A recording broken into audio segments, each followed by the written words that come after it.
partir de agora, Linha Direta com a Saúde e Cidadania. Olá, amigos. No ar, Linha Direta com a Saúde e Cidadania.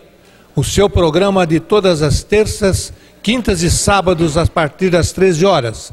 Sempre aqui, na TV Unisantos, canal 40 UHF 12 NET. O nosso programa sempre gravado aqui nas maravilhosas instalações do Golf Clube de São Vicente. Sempre usamos da oportunidade para agradecer ao presidente Arthur Graff e toda a sua diretoria pela cessão desse espaço tão maravilhoso para que o nosso programa possa continuar levando informação e cultura a todos os nossos telespectadores. Muito bem, estamos no mês de outubro, que é utilizado para marcar o mês da prevenção do câncer de mama. É o chamado Outubro Rosa. Em todos os prédios públicos, esta cor é destacada através de iluminação e outras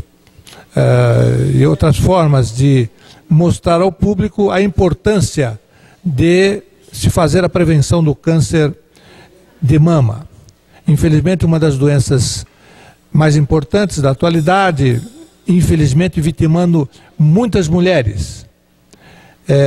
Destaca-se neste caso a necessidade da chamada prevenção. É possível então você detectar precocemente a doença e o tratamento evidentemente se faz geralmente com 100% de cura. Evidentemente que aquelas pessoas que se esquecem disso, não se preocupam com isto, acabam depois sendo vitimadas e muitos óbitos infelizmente ocorrem por falta exatamente dessa prevenção. E, portanto, neste mês de outubro, o nosso programa também se incorpora a essa atividade e destacamos, então, para o nosso público essa questão. As senhoras devem procurar os serviços médicos, de ginecologia principalmente, para que possam ser feitos os diagnósticos precocemente. Bem, o nosso programa não poderia, pois, hoje não destacar, já que estamos falando de câncer de mama, uma especialidade médica que tem muito a ver com o diagnóstico das chamadas doenças neoplásicas, os cânceres de um modo geral. Agora, em outubro, evidentemente, o câncer de mama. Para tanto, nós convidamos, e a princípio já agradecemos pela gentileza de nos atender ao nosso convite, o Dr. Ricardo Camilo de Almeida, que é um patologista, é um médico patologista. A patologia, evidentemente, como será bem definido aqui no nosso programa, é a especialidade que cuida exatamente do exame das peças que estão direcionadas à questão do câncer. Portanto, creio que a nossa entrevista será de muita importância para a compreensão de todo o nosso público telespectador. Por isso, ao agradecer ao Dr. Ricardo a sua gentileza, nós apresentamos câmeras e microfones da TV Unisantos para seus cumprimentos. Dr. Hélio, telespectadores, agradeço a oportunidade, o convite. É uma honra estar aqui presente, poder dialogar com o senhor para levar à população um esclarecimento a respeito de várias dúvidas e até desmistificar alguns mitos. Muito bem. Tenha certeza que o público vai ganhar com isso, doutor Ricardo. Bem, como eu disse de início, o doutor Ricardo ele é médico patologista e é formado aqui pela nossa Lusíadas e fez a sua residência e o doutorado na Universidade de São Paulo. E a tese do seu doutorado referia-se exatamente à patologia das doenças gastrointestinais. Então, doutor Ricardo, eu me recordo, e lá se vão muitos anos, quando cursava medicina, das dificuldades da cadeira de patologia, né? Grandes dificuldades, porque realmente a patologia ela é, na verdade, uma das grandes especialidades. É a matéria de uma importância fundamental para a compreensão da medicina, do conhecimento médico. Se reúne ali todas as informações necessárias para que na prática, quando já formado o médico, evidentemente se possa fazer um bom trabalho. Por isso, ao trazer um patologista aqui, ele é um médico, como todos nós, mas nós sabemos a importância de sua especialidade. Doutor Ricardo, a sua tese sobre a patologia das doenças gastrointestinais, ela tinha como escopo diferenciar algum setor mais importante desse sistema do aparelho digestivo? Então, doutor Hélio, de início até pegando o gancho que o senhor levantou, a patologia, ela como especialidade, de fato, ela abrange todos os órgãos e sistemas do corpo. Então, dentre essa abrangência, eu optei pela área gastrointestinal. A minha tese, ela focou em cânceres, em neoplasias gástricas malignas, que são os cânceres, e estudei a caracterização dessas neoplasias quanto o aspecto histológico e inferir o possível comportamento biológico, ou seja, nem todo câncer se comporta da mesma forma e nem todo câncer do mesmo órgão segue uma linha una, ou seja, existem cânceres que são mais agressivos e cânceres que são menos agressivos. E o objetivo da minha tese foi tentar separar, para ofertar no relatório anatomopatológico a informação para que o colega, para que o médico possa dar um tratamento que a gente chama hoje de terapia-alvo. Isso é muito comum na oncologia. Antigamente, quando se fazia uma quimioterapia, se perdia cabelo, era uma quimioterapia muito forte. Hoje se faz o tratamento com o objetivo de direcionar, ou seja, ter o maior benefício com a menor custo, com menor consequência daquela terapia optada. Então a minha tese foi nesse foco, para direcionar. Para que nos situemos bem e o público tenha melhor compreensão, eu gostaria de destacar o seguinte: todos nós temos o nosso médico de confiança, é lógico. Essa interação, essa relação médico-paciente é importantíssima, até porque cria-se um vínculo até afetivo, de simpatia entre o paciente e o seu médico. Evidentemente que isso faz parte de um bom tratamento, de um bom diagnóstico, primeiramente, depois de um bom tratamento. Mas nós devemos entender que, de forma correlata, nós temos outros profissionais tão importantes quanto aquele que está cuidando do paciente. E aqui está exatamente o patologista. É aquele médico que vai, através de suas técnicas de prospecção, ele vai conseguir mandar ao médico atendente o diagnóstico preciso de uma peça que foi retirada, um tumor que foi tirado do organismo da pessoa. Portanto, nós temos que destacar isto. A valorização do médico patologista, que deveria ser sempre feita, para que o público, inclusive, conhecesse esses detalhes. Não basta simplesmente um bom médico, mas é preciso que ele tenha uma retaguarda que lhe proporcione um diagnóstico preciso. Por isso, doutor Ricardo, eu, nas minhas andanças, no meu trabalho médico, eu sempre reconheci e valorizo muito os nossos colegas que estão lá no laboratório fazendo o seu trabalho e nos dando grandes informações. O senhor se sente, portanto, evidentemente, muito feliz com a sua profissão, não? Ah, sem dúvida. E pegando de novo o gancho levantado pelo Dr. Hélio, realmente, a relação médico-paciente é um vínculo de confiança. E o meu vínculo é relação médico-médico. Não sei se mais fácil, mais difícil, mas... Nem sempre. Então, e o que ocorre? eu me torno parte de confiança dos colegas, dos médicos. Eles optam pelo laboratório.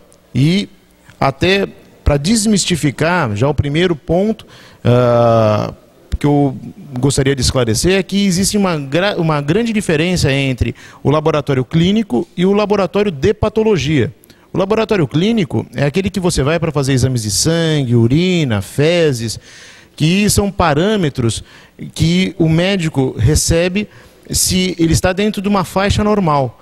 O exame anatomopatológico não segue esse princípio. O exame anatomopatológico é uma análise feita de material que depende do que é visto ao microscópio, ou seja, o normal é não ter a doença. Não existe uma faixa de normalidade na anatomia patológica, é ter ou não ter. Então, a anatomia patológica hoje é uma especialidade bem consolidada, distinta da patologia clínica e que os médicos cada vez mais estão valorizando, estão entendendo que é fundamental ter serviços de referência para que a terapia que ele vai empregar seja de fato efetiva, porque se a patologia erra, erra-se todo o tratamento. Exatamente. O que torna muito importante essa diferenciação, não é, doutor? Até porque os exames laboratoriais, na sua grande maioria, são exames de rotina e muitas vezes é lógico na procura de algum diagnóstico. Já as peças que vão para o exame anatomológico, já se parte da presunção de que poderia ali existir um componente neoplásico, uma doença maligna, e aí então a importância do patologista. Mas nessa caracterização da especialidade, doutor Ricardo, eu acho que precisaríamos explorar um pouquinho mais as suas explanações para que o público entenda bem. O patologista, ao ter uma relação médico-médico, conforme o senhor destacou, ele, de uma certa forma, ele, naquele exame que ele está executando, ele acaba também individualizando aquela pessoa do paciente, né? Não é uma coisa que seja absolutamente divorciada dessa relação. O senhor procura olhar sobre esse ângulo o seu trabalho? Sem dúvida, esse ângulo permite uma humanização. Então, um dos zelos que há no laboratório é que a minha atuação é aqui em Santos, basicamente atendo São Paulo, a grande São Paulo, mas um forte da atuação do meu laboratório é a Baixada. E como é muito comum a gente conhecer as pessoas, a minha equipe não tem acesso aos nomes, mas é fundamental o informe que vem, porque o que é comum, por exemplo, que é considerado normal para uma paciente de 70 anos, se for visto numa paciente de 20, pode ser interpretado como doença. Então, as informações fornecidas, esse enfoque humanista tem que também estar presente na patologia. E ressalto que toda vez que se faz um procedimento, isso deve ser encaminhado para análise. Por quê?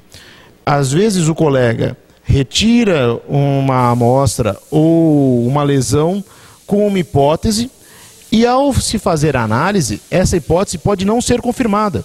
Pode ser uma hipótese mais grave ou menos grave, mas essa informação é importantíssima que tenha segurança. Então, retirou o material, qualquer que seja do corpo, é mandatório, ou seja, é obrigatório, é fundamental levar para se fazer a análise.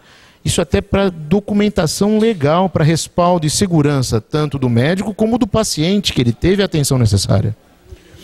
O doutor destaca, e é importante, não é? Até porque o próprio paciente pode ser um fiscal dessa questão. Ao se retirar uma lesão, qualquer que seja ela, por mais simples que seja, aparentemente, né? Uma pequena lesão de pele, etc., o paciente deve ter em mente que o médico deverá tomar essa providência e, se não tomá-la, evidentemente, o próprio paciente deve exigir que este exame seja realizado. E as surpresas são grandes, não é? Isso, uma rotina, o nível de concordância que é considerado até ideal é em torno de 70%. Se você pensar que de cada 10 casos, 3 eu vou apontar algo que não foi suspeito, já é significante. Uma das áreas de atuação do médico patologista é no serviço de verificação de óbito, que é diferente do IML. IML é doenças agressivas, é causas de morte abrupta. O serviço de verificação de óbito é quando o paciente está internado, todo mundo que entra no hospital se espera que saia dele andando. Quando isso não ocorre, precisa saber o porquê. Será que o tratamento não foi apropriado? E eu participei de um trabalho na USP, isso durante a residência ainda, não depois que eu fiquei ainda mais alguns anos lá, mas de neoplasias sólidas. Esse trabalho era o seguinte: a gente fez um levantamento das autópsias e fomos ver casos de neoplasias sólidas que foram detectadas ao exame. O senhor acredita que, em média, de cada 10 autópsias, uma tinha uma neoplasia que ninguém suspeitava? Ela não causou o óbito, mas ela já estava presente e pode ter sido um fator que gerou debilidade, ou seja, contributivo para óbito. E isso daí num serviço de referência. E mais, esse índice é o mesmo que grandes serviços mundiais. Ou seja, a medicina ainda hoje não tem a segurança completa que seria desejável e esperada pela população. Portanto, essa estatística ela serve para caracterizar muitos serviços em todo o mundo. Ah, com certeza. Daí eu volto a um ponto que você estava comentando sobre o Outubro Rosa, que é a detecção precoce. A precocidade, você ir de encontro, ir antes de que tenha a doença para investigação, isso diminui muito a chance de você ter uma doença, ter uma neoplasia, ter um câncer propriamente dito. Aqui eu faço um parênteses: neoplasia para médico não é igual a câncer. Neoplasia pode ser benigna ou maligna. Câncer para médico é igual a neoplasia maligna.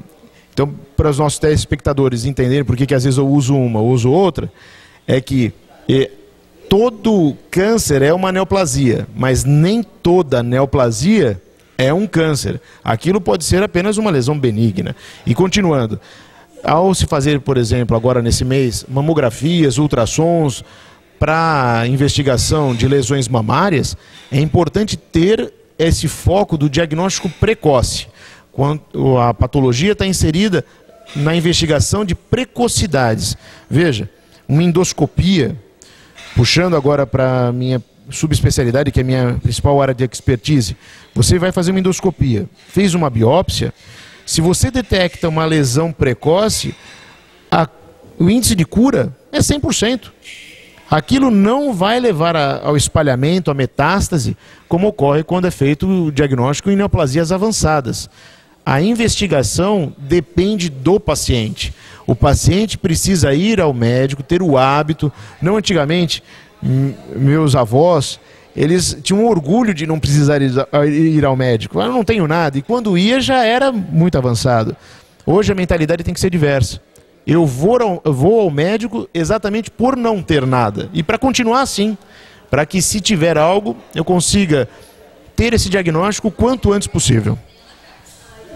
A especialidade do Dr. Ricardo, ela nos faz uma reflexão. É evidente que, obviamente, é necessário que nós sempre caminhemos no sentido de um bom diagnóstico. Esse é um tema que vamos abordar no segundo bloco, já que vamos para um intervalo. Estamos apresentando Linha Direta com a Saúde e Cidadania.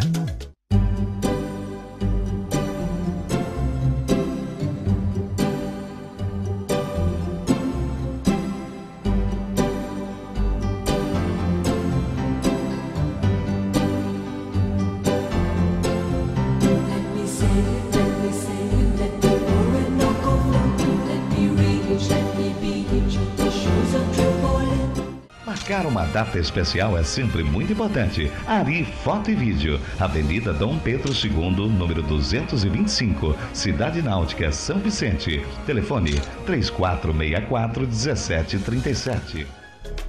Voltamos a apresentar Linha Direta com a Saúde e Cidadania.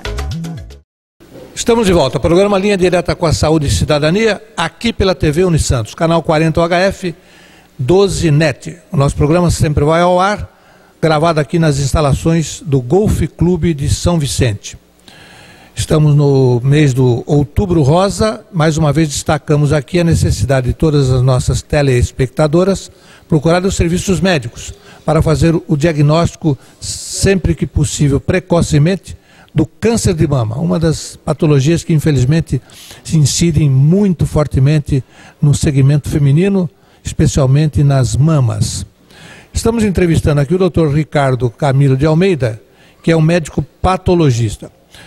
Doutor Ricardo, nas reflexões a respeito da prática médica, nós não podemos deixar de considerar o grande avanço que nos últimos anos vem ocorrendo nas técnicas de diagnóstico. No passado remoto, nós tínhamos lá aquele médico da família, que ia à residência, geralmente, dos pacientes, fazer seus exames, e poucos recursos tinham nossos colegas do passado de poder, com segurança, fazer diagnósticos. É claro. A medicina, portanto, entendeu, e no decorrer das décadas que vão se sucedendo, da importância de se promover grandes avanços nas questões do diagnóstico. Estão aí os equipamentos da radiologia, que evoluiu maravilhosamente, né? Daquele simples raio-x do passado. Hoje temos tomografias, ressonâncias magnéticas e outros procedimentos dessa área. Também nas questões ligadas aos exames subsidiários que vão ajudar o profissional a fazer o diagnóstico. E no caso que entra a questão da patologia. É significativo alguns setores, e temos destacado aqui, doutor Ricardo, e o senhor certamente conhece, a multimagem aqui do doutor Clemente, aqui em Santos, que tem equipamentos hoje que seriam quase que impossíveis de se prever lá no passado remoto, né? Que ajudam realmente a classe médica a um diagnóstico preciso. E é exatamente um desses equipamentos que eu gostaria de destacar, a questão dos exames de prospecção das doenças neoplásicas, direcionados pelo ultrassom, com a complementação patológica no futuro. Gostaria que o senhor passasse ao público telespectador esse avanço, principalmente neste campo da ultrassonografia, aliada ao exame das peças conseguidas através das chamadas punções. Perfeito. Esse ponto ele se insere numa sequência de exames chamado exames minimamente invasivos. Esse termo se dá porque não é necessário fazer uma incisão cirúrgica. O paciente, na punção aspirativa, nem anestesia se aplica.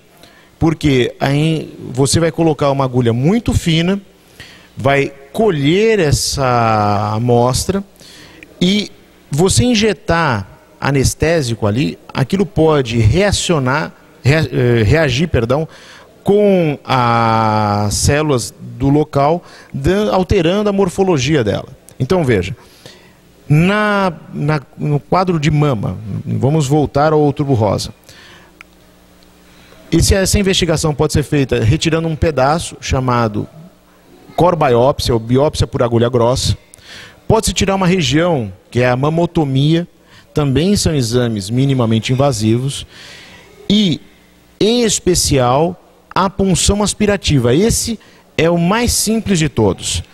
Esse você consegue colher uma amostra muito pequena, celular, não tira tecido, na verdade, só célula, e você consegue diagnosticar lesões benignas e o câncer. Algo impensado alguns anos atrás. Então, veja, quando minha mãe fez o meu ultrassom, ela disse que com sorte determinou sexo. Não se via, a imagem ultrassonográfica era muito pouco nítida. Hoje, de uma clareza, de uma precisão, assim, primorosa. Isso possibilitou que a agulha seja acompanhada e a amostragem do tecido seja ideal para se fazer esse tipo de análise. Muito bom esse ponto levantado. O outro ponto que poderia também se inserir, que também antigamente não havia, era o exame intraoperatório de congelação. Esse exame, para a população entender, durante o ato cirúrgico, ele também é chamado de peroperatório, ou seja, durante o ato, o patologista vai ao centro cirúrgico após o agendamento feito a solicitação feita pelo colega cirurgião, e durante a cirurgia o patologista faz análises no centro cirúrgico também para esse direcionamento, para formar esse grupo, esse colegiado de médicos na assistência ao paciente. Eu gostaria, corroborando as suas palavras, doutor, de explicar, talvez com algum detalhe, o que o doutor Ricardo se refere é que um paciente está sendo submetido a uma cirurgia. O médico retira dali um material de qualquer natureza, sob suspeita, e o patologista presente na sala de cirurgia, ele executa em poucos minutos o que é chamado de patologia de congelação e dá ao cirurgião as condições de ou ele ampliar, né, aquela retirada de mais material daquela área e, consequentemente, caminhar para uma cura mais expressiva, não é assim? Exatamente. O foco é possibilitar ao cirurgião a segurança de que ele retirou toda a lesão. Porque como uma árvore, se você deixa o que a imaginação popular chama de raiz, na verdade, vamos falar, se você me permitir, eu vou falar um pouquinho de história da medicina. O termo câncer é derivado da representação do zodíaco do signo de câncer. Por quê? Se via, ao se fazer antigamente, isso na época da Grécia Antiga, quando se abriam os cadáveres, viam-se massas que se espraiavam. Isso lembrou o caranguejo, que é o símbolo do câncer. E aí vem o termo popular, que ainda perdura, de raiz. Ah, esse tumor, essa minha lesão deixou raiz. Então, essas, entre aspas, raízes é que são retiradas, tem que ser retiradas, na verdade, com segurança. Se aquilo progride, o cirurgião pode deixar células. Então veja, a segurança parte do visual, do que o médico cirurgião consegue ver, para o que o patologista vê ao microscópio. A segurança ganha muito, a segurança cirúrgica e a curabilidade da pessoa, isso daí se torna 100%, pelo menos para aquela lesão. A segurança da retirada da lesão é fundamental para a progressão do tratamento. Quando não ocorre isso, a doença pode recrudescer, ou seja, pode voltar, e a pessoa pode vir a ter o espalhamento da doença, que seriam as metástases, né? Então, indesejáveis. O doutor Ricardo, ele está se referindo certamente a uma questão que nos leva a uma outra reflexão. Num passado até relativamente recente, atos cirúrgicos eram feitos sempre com a abertura do paciente, né? Então, por exemplo, vamos tirar uma vesícula biliar, né? Havia necessidade de se abrir o abdômen da pessoa para poder fazer a extração da vesícula biliar. Hoje não, hoje o avanço das técnicas fazem com que, por via de pequenas incisões, pequenas perfurações que se fazem no abdômen, introduz ali o equipamento e, evidentemente, a vesícula é retirada sem necessidade daquela abertura do abdômen. E assim, uma série imensa de outros procedimentos. Esse avanço certamente veio ajudar, digamos assim, a patologia, não é, doutor? Sim, quanto mais avança a abordagem cirúrgica, a patologia precisa também avançar. Então, como antigamente as lesões eram visuais, eram grandes, hoje elas se tornaram muito menores. Para isso, a técnica patológica também acompanhou. E em muitos casos, ela se vale, inclusive, da análise molecular, que é chamada biologia molecular. Hoje essa ferramenta é disponível para a população da Baixada Santista através da Diagnos, do meu laboratório, mas outros centros também têm essa ferramenta. A medicina ela nunca caminha isolada, ou seja, uma especialidade ela nunca caminha só, ela puxa outras. Então, a melhora da parte de imagem que o doutor já destacou foi acompanhada também por uma cirurgia minimamente invasiva, procedimentos minimamente invasivos, cirurgias mais conservadoras, menos amplas, e a patologia também evoluiu. Também tem que se acompanhar essa evolução, porque as exigências, as demandas de diagnóstico também cresceram. Hoje, a população com o Dr. Google chega fazendo perguntas, às vezes incisivas e muito diretas, e eu acho fundamental o paciente estar esclarecido do que vai ser feito. E aí vem mais um ponto. O laboratório, embora seja de confiança do cirurgião, o paciente tem toda a liberdade de também optar por este ou aquela instituição. Isso é muito importante. Esse ponto levantado é fundamental. Perfeitamente. Isso, inclusive, o conhecimento, né? A ilustração que o público hoje tem através da internet, etc., faz com que a própria classe médica precise ficar mais atenta, né? Procurar se preparar cada vez mais, né, nas respostas às questões que o paciente traz para os consultórios médicos. Certamente o público ele hoje está mais aberto a isso, mais esperto, vamos dizer assim, para essas questões. Mas eu gostaria de abordar um tema agora, doutor Ricardo, a respeito do seguinte. Vivemos numa região litorânea, com muito sol, evidentemente. A exposição à luz solar ela é muito grande, a praia, as pessoas que vão à praia, evidentemente há um aumento significativo estatisticamente das lesões de pele na nossa região. E infelizmente as pessoas não valorizam essas questões. Pequenas lesões são desprezadas e as pessoas acabam não se preocupando com aquilo. E mais tarde se tem o resultado. A incidência, portanto, dos cânceres de pele são muito grandes. Então nós gostaríamos de abordar agora com o senhor essas questões ligadas à pele em si e as repercussões que tem dentro da sua especialidade. Os colegas dermatologistas, cirurgiões plásticos, eles fazem avaliações quando o paciente busca para identificação de pintas, manchas, alterações que ele consegue perceber. Ao identificar, melhor dizendo, uma lesão suspeita, é feita a retirada dessa lesão. E essa pinta pode não ser simplesmente uma manchinha, uma coisa assim usual. Já pode ter ali um início de uma doença muito grave, que é chamado melanoma maligno, ou cânceres de pele. O câncer de pele, em qualquer estatística de neoplasia, em qualquer país dos BRICS ou desenvolvidos, eles são o primeiro. Câncer de pele é disparado o câncer mais comum. Então, é muito comum a pessoa já conhecer alguém que teve um carcinoma basocelular, um carcinoma espinocelular ou epidermoide, que é o mais comum da pele, que é derivado das células mais superficiais. E a exposição solar causa, na verdade, ela facilita o surgimento dessas lesões.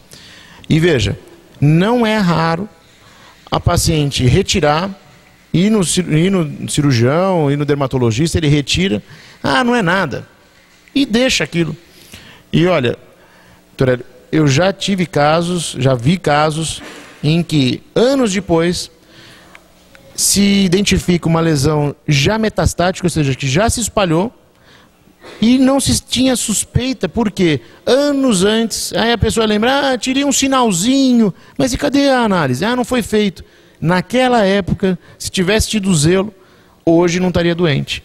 Então, usar filtro solar e estar atento às alterações de pele, principalmente pessoas acima dos 40 anos, é muito importante. Eu acho que é um zelo consigo próprio, né? É o primeiro passo. E você ir ao dermatologista, não só a estética, né? A estética hoje é tão valorizada, mas lesões são diagnosticadas através de exames anatomopatológicos. lógico, após as suspeitas e as análises clínicas devidas. Muito bem, isso nos faz lembrar, doutor Ricardo, de sempre a necessidade, e o programa se presta a isso, para a informação, de que toda lesão de pele, senhores telespectadores, deve ser mandada para o patologista. Não importa se ela é de pequena monta, se ela é pequena, se ela é grande, se ela tem aspectos absolutamente benignos, mas é fundamental que nós tenhamos um laudo de anatomia patológica que permita a segurança, a tranquilidade que deve ocorrer para todos nós. E sem contar, evidentemente, como o senhor destacou, as questões legais, né? Complicações futuras podem acabar nas barras dos tribunais. E isso os profissionais médicos devem ficar atentos e os próprios pacientes também. Bem, doutor Ricardo, nós vamos tocar agora nos temas que são de muita complexidade, até porque são novos, são questões novas e que tem um destaque até na imprensa mundial a respeito da chamada prevenção, né, mais acentuada das doenças neoplásicas. Concorrem para isso uma série de procedimentos inovadores que estão entrando para a prática médica e que certamente tem uma importância muito grande. Vamos, portanto, tocar nesse assunto no próximo bloco, já que vamos para um intervalo. Estamos apresentando Linha Direta com a Saúde e Cidadania.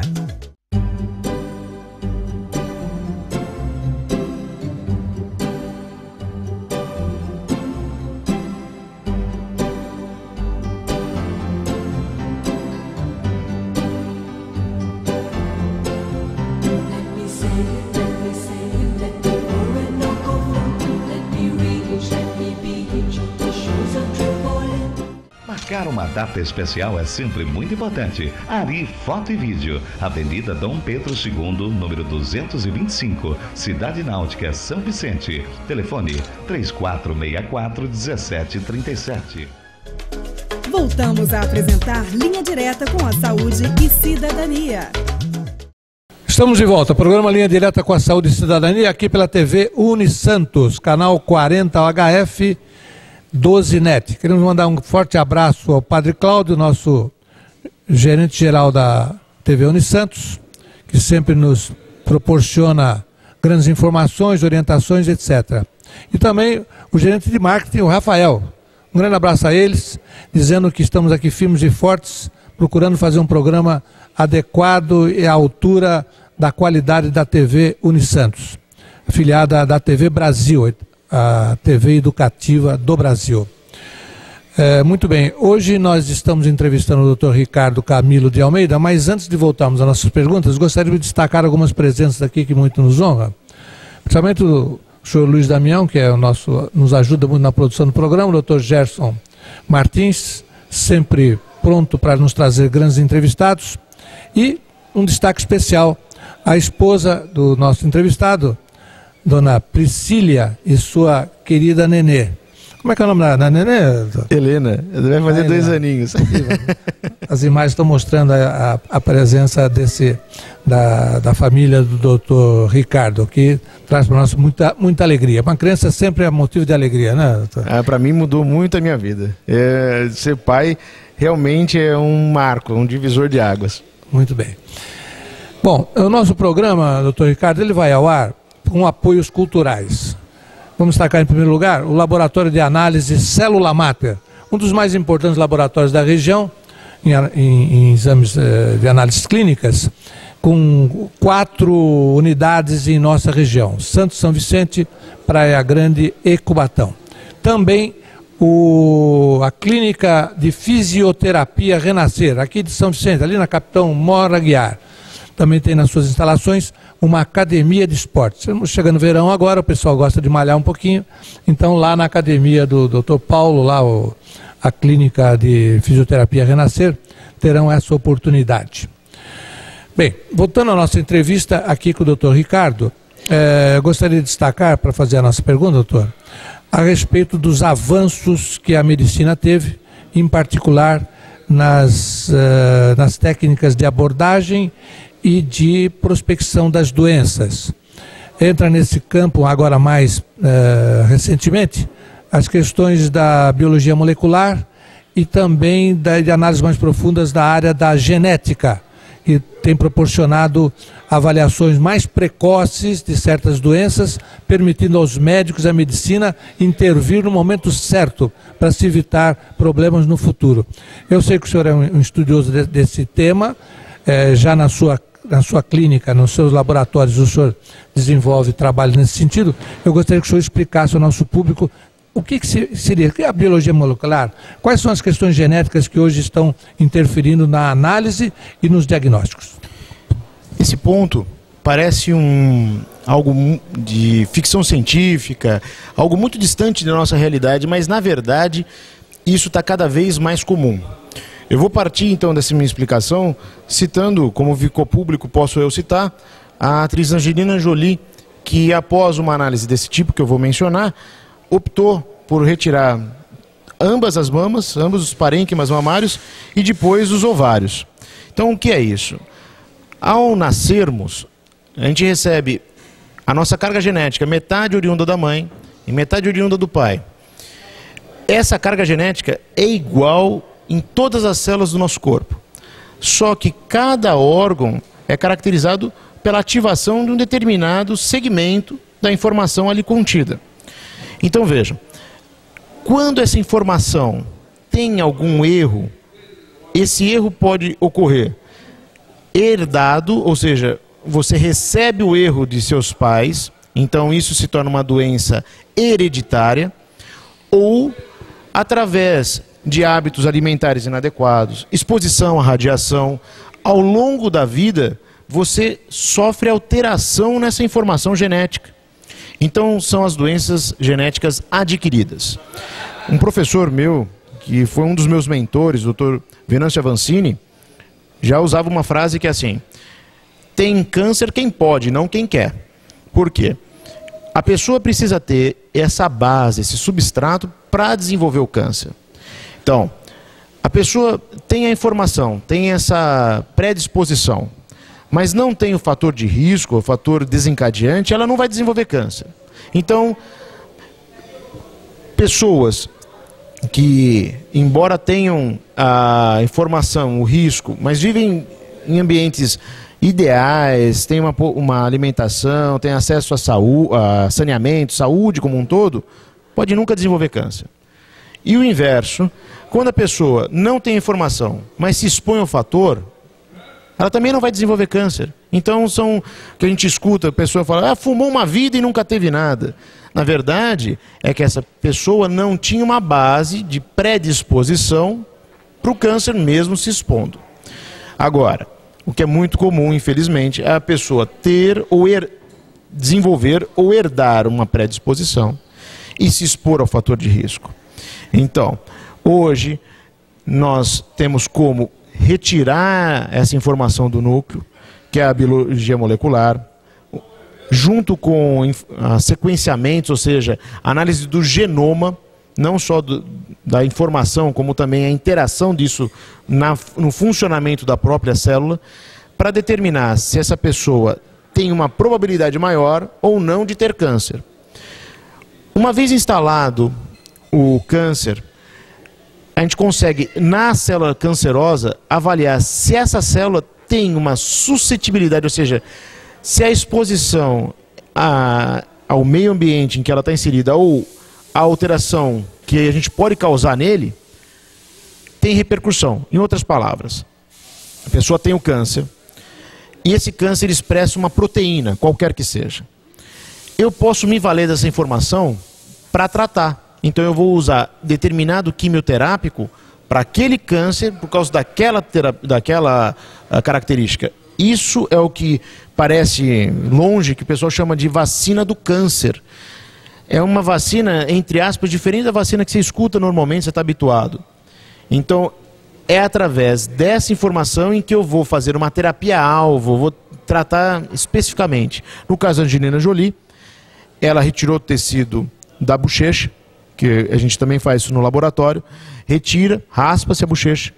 Ali eu colho a informação genética e infiro que ela possui, naquele caso, que ela possuía 4 vezes mais chance de vir a desenvolver câncer de mama do que uma população normal.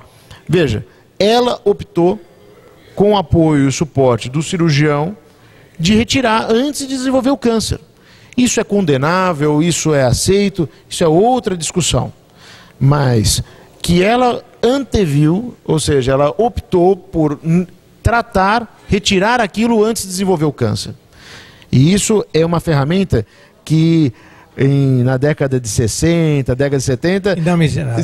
Não, isso daí era ficção científica, era Star Trek, era aquela medicina longe, muito longe, anos-luz de distância, e hoje, em 2015, isso é realidade na nossa região.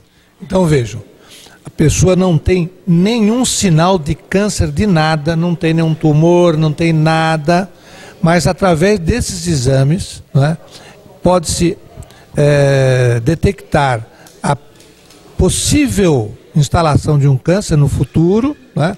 A probabilidade seria grande naquela pessoa, e então ela tem essa opção de não esperar a instalação do câncer, não é isso, doutor?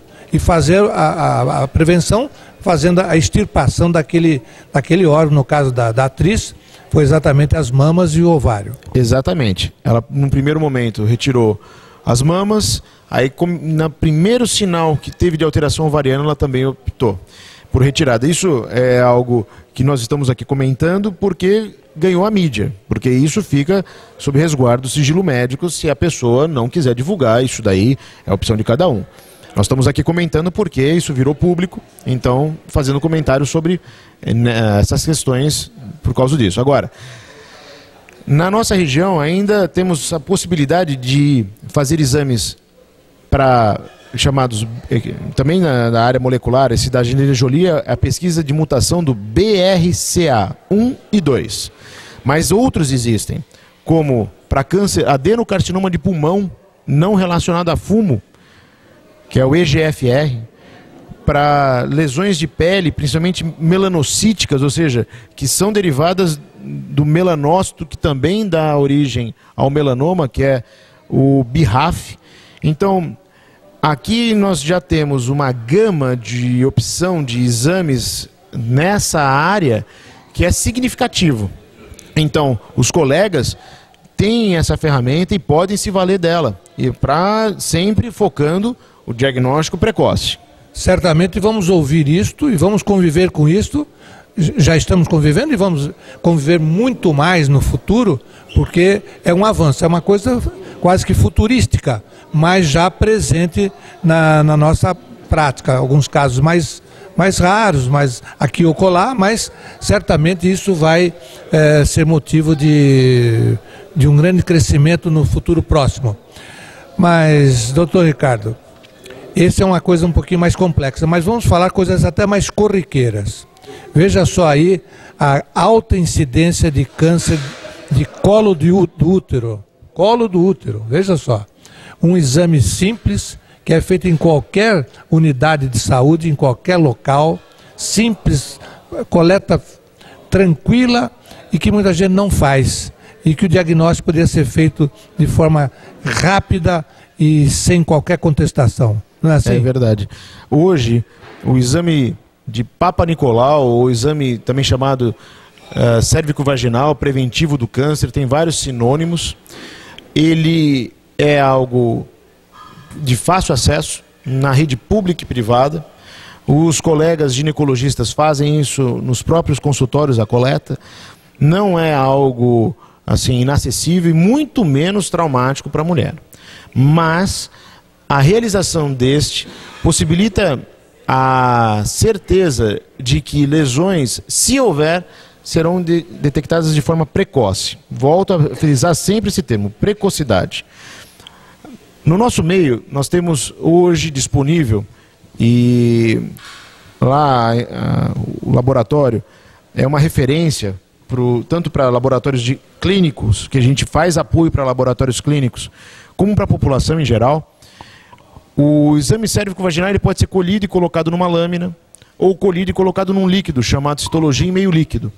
E essa forma, a citologia em meio líquido, possibilita a integração de um exame corriqueiro com o exame de ponta, que é a pesquisa através de PCR, que é um exame de biologia molecular, que significa reação de cadeia de polimerase, aonde eu identifico um dos principais agentes causais do câncer de colo uterino, que é o vírus do papiloma humano, o HPV. E isso já é uma prática, e todas as mulheres deveriam fazer esse exame anualmente, e dando negativo, aí a depender da avaliação do colega, a cada 2 anos também é aceitável. Mas deixar de fazê-lo é uma temeridade. Isso daí é brincar com a sorte. Nos dias de hoje, então, a prática mais tranquila será aquela a coleta do Papa Nicolau, que é aquele exame que muitas das senhoras já têm feito e é obrigatório a cada ano, né, pelo menos a cada ano, e na sequência a coleta de outros materiais. Temos nos dias de hoje uma alta prevalência do HPV, né? Que o senhor certamente vai falar alguma coisa sobre isso, dada a sua importância, em alguns grupos que são mais expostos a este assunto, não é assim, doutor? Perfeito. Então, vamos esclarecer algumas coisas. O HPV é o principal agente causal do câncer do colo uterino. A mulher, infelizmente, diferente do homem que tem o órgão genital exposto, o colo uterino ele é guardado, ele é dentro do organismo da mulher. Ela precisa do auxílio médico, ela fica na posição ginecológica, o médico faz toda uma propedêutica para avaliação desse colo, colhe o material. E essa análise antigamente era dependente de 2 etapas. Hoje, com essa citologia do meio líquido, apenas ela vai uma única vez. Então ele colhe e coloca no meio líquido. Esse líquido possibilita a pesquisa, a avaliação, na verdade, morfológica, falando se ela tem lesão ou não tem. Possibilita ainda a pesquisa se ela tem esse vírus, que é grande a frequência dele relacionado ao câncer, porque ele causa aquela mutação, que eu disse, adquirida, que leva ao erro que desenvolve o câncer. Então é o HPV, possibilita a pesquisa do HPV nesse líquido, possibilita a pesquisa de clamídia, que causa esterilidade, gonococo, que é o agente causal da gonorreia, e ainda possibilita outras pesquisas que podem estar relacionados a abortamento de repetição e até maior risco de síndrome de Down. Então veja, é uma propedêutica completa e acessível. Veja, esse teste ele foi desenvolvido para a mulher. E o HPV ele tem diversos tipos, não existe um só HPV. Existem diversos. Hoje são conhecidos mais de 200. No laboratório a gente consegue subtipar até 62, os 62 mais frequentes. Mas desse grupo todo, apenas 4 são de forma característica relacionados ao câncer. E já existe vacina. E por incrível que pareça, doutor Hélio, o senhor acredite em mim, as pessoas não levam as filhas, porque a campanha é pública, gratuita, e elas têm que tomar algumas doses, são 3 doses. Toma a primeira e não leva nas demais. A menina não fica protegida, precisa fazer completo. As campanhas que foram realizadas, nenhuma atingiu o limite que se esperava. Exato, e eu acho que esse programa, Saúde e Cidadania, envolve nesse contexto as 2 partes. É de saúde pública levar para, eu acho que é responsável dos pais evitar que os filhos, olha, está à mão para não desenvolver câncer. E de cidadania, porque o custo do tratamento do câncer é infinitamente maior do que o custo com a prevenção. Então eu acho que envolve os 2 temas foco deste programa, tanto a saúde como a cidadania. E veja, o HPV, ele, quando é tratado precocemente, ele não gera nada, ele não tem maior repercussão. Eu acho muito importante essa conscientização, você saber que é algo possível de ser tratado. E veja, se o senhor me permitir, eu vou abordar ainda a parte, rapidamente, de câncer de pênis e de ânus. Posso? Sim, sim. Porque o homem acaba achando, ah, não, é um problema da mulher. E se o parceiro não trata, ele volta a infectar. No homem, é chamada crista de galo, às vezes não é detectável. Esse exame também hoje é possível no homem. É feita a coleta na glande, que é a ponta do pênis, e também na pele em volta, que é o prepúcio. Colhe-se, coloca nesse líquido e também faz as mesmas pesquisas. Em pacientes homossexuais, também no ânus. Então é uma propedêutica que tem que ser feita de forma completa. E você, ao fazer essa forma completa, evita a reinfecção. Porque é muito comum, a mulher trata, o parceiro não. Aí ele vai lá e reinfecta. E hoje o Brasil é o segundo país na incidência de câncer de pênis. No laboratório a gente recebe, em média, uma amputação. Então eu falando agora para os meus amigos homens, vocês fiquem atentos, porque ninguém de nós gostaria de ter um órgão extirpado. Se o senhor não tomar atenção, e basicamente isso é relacionado à higiene, pode se acontecer a necessidade de se desenvolver o câncer de pênis, e o câncer de pênis, como qualquer câncer, é submetido à cirurgia e uma parte vai embora. Exatamente. E é uma coisa que para os homens é externo, é visível, né? É possível então que seja muito mais fácil se evitar complicações como essa que o doutor destacou, que certamente são terríveis para o lado até subjetivo do homem, não é? Mas então, doutor Ricardo, olha, são tantos os assuntos, e infelizmente nosso programa, embora ele tenha sido ampliado para 1 hora, ele não atinge as necessidades. Ficaram certamente muitos temas que o público telespectador gostaria de ouvir do senhor, mas certamente os que foram abordados foram de grande importância. Então, em nome da TV Unisantos e de todo o nosso público telespectador, agradecemos a sua presença e já de antemão convidamos o senhor para uma nova possibilidade de um segundo programa. O nosso público está à sua disposição para as suas despedidas. Eu quero agradecer a atenção de todos, espero ter sido esclarecedor e de valia essa entrevista. Agradecer ao Dr. Hélio, Dr. Gerson pelo convite, a direção toda aqui do programa. Foi uma honra e um prazer estarmos conversando. Passou muito rápido essa hora. Eu espero que não só para mim, mas também para todos os que nos assistiram, também tenha sido tão agradável como foi para mim. Muito obrigado pelo convite. Ficamos muito honrados com a sua presença e a sua família que esteve aqui conosco. Muito bem, estamos partindo, prometendo voltar numa próxima oportunidade, sempre aqui na TV Unisantos, canal 40 HF 12 NET. Um forte abraço a todos.